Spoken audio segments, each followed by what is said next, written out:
Hey everybody, how's it going? Today I want to talk about the Gravity Rush 2 demo and go more in depth with my thoughts on the demo. Now, I already played this exact same demo at E3 2016, and if you guys watch my impressions of the E3 2016 demo I played, you'll know I had some incredibly positive thoughts about this game, and in particular this demo.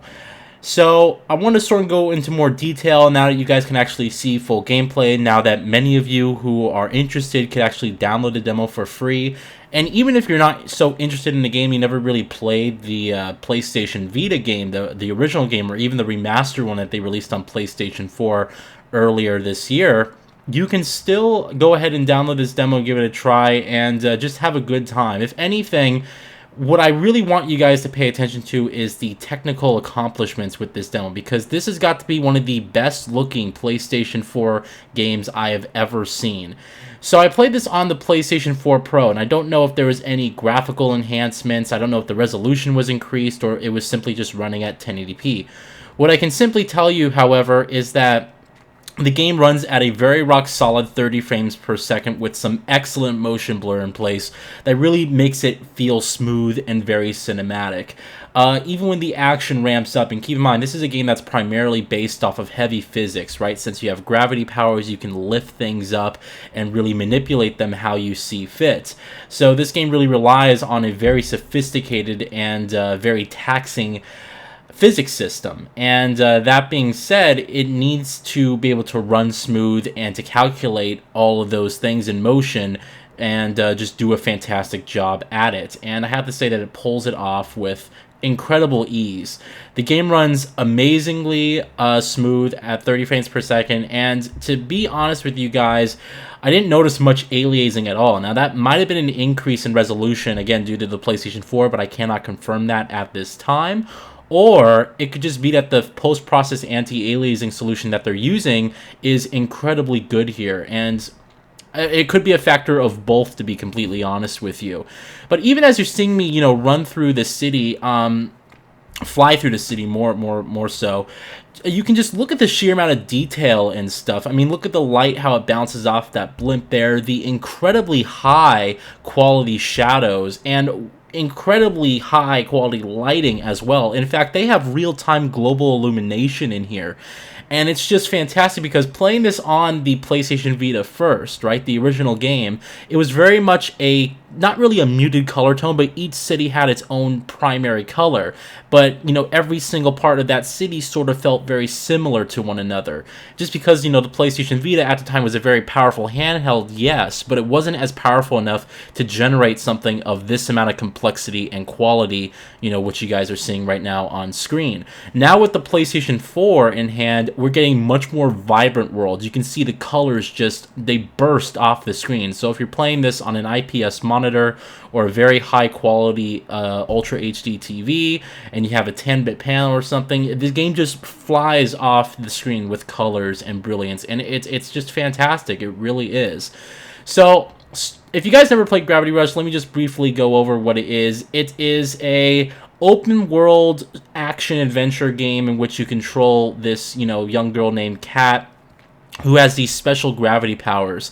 Now she has this basically companion by her, which is a cat. And that basically is her soul to her powers. The cat is what really holds the essence of the powers. And without the cat, she is powerless, or it affects her powers in some ways. It's a very interesting story. It's very Japanese, keep that in mind. So if you're not into the whole Japanese stuff, then you're probably not going to be able to get into this, unfortunately. But as someone like me who I appreciate the Japanese art style and the culture there, right? I'm just not a person that gets heavily invested into it because of its, the sense of style it is. It's just not typically what I'm used to. I like the more cinematic Hollywood-like things and stories, and this is, again, a very kind of quirky type of narrative going on and, type of world design. But it's still a fun game to play, and it's incredibly engaging, and it has this sense of humor and style to it that I think really helps keep it going.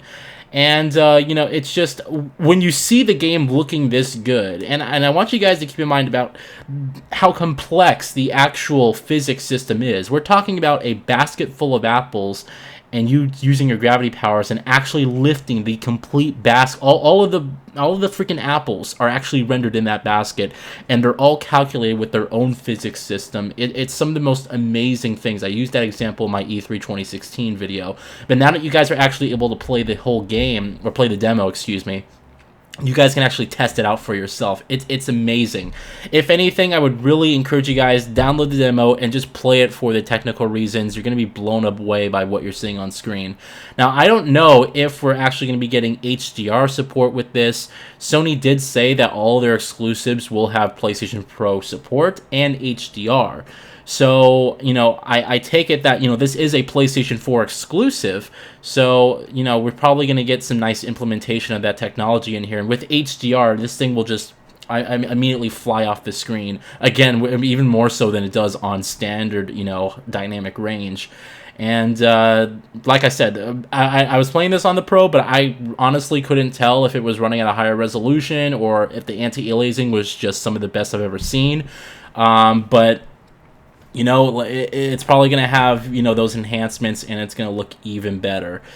So, you know, I just really wanted to reiterate my thoughts on this, and just kind of, you know, get people interested. You know, this is a really fun franchise. It's nothing, you know, to be taken seriously. It's not really Game of the Year material, but it is a fun playthrough, and you enjoy the world, especially this world, because now the world isn't actually muted with one color. You can actually have all these colors and vibrancy going on. I'm sure the world's going to be much more complex. It's pretty interesting. It has like this BioShock Infinite-esque type of city that's kind of floating in the middle of the sky, you know, and everything's kind of, it's like that whole steampunk kind of style, and it's just fantastic. So I'm going to leave you guys with the remainder of my demo footage here. Really, the only negative thing I could actually say is that the demo did have some quite major pop-in. Nothing like that would seriously take you out of the game, but it was noticeable, you know, and you can probably see in this video when I'm flying through the city, or if I'm just running through the towns, you probably see people popping in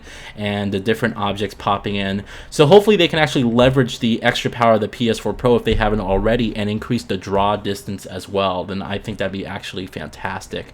Thank you all so much for watching this video. I'm looking forward to this game releasing next month, actually, and I'm very excited to check it out for myself and to just experience the full game and the full story. I really enjoyed the first one, thought it was a fun, you know, type of game, and looking forward to this one, especially with these amazing looking visuals. Definitely one of the best PlayStation 4 games I have ever seen. All right, have a good one, guys, and let me know what you think of the demo if you play it, and if you haven't, go ahead and download. It's free. It's free. It takes about 15 minutes to beat the demo, and it's free.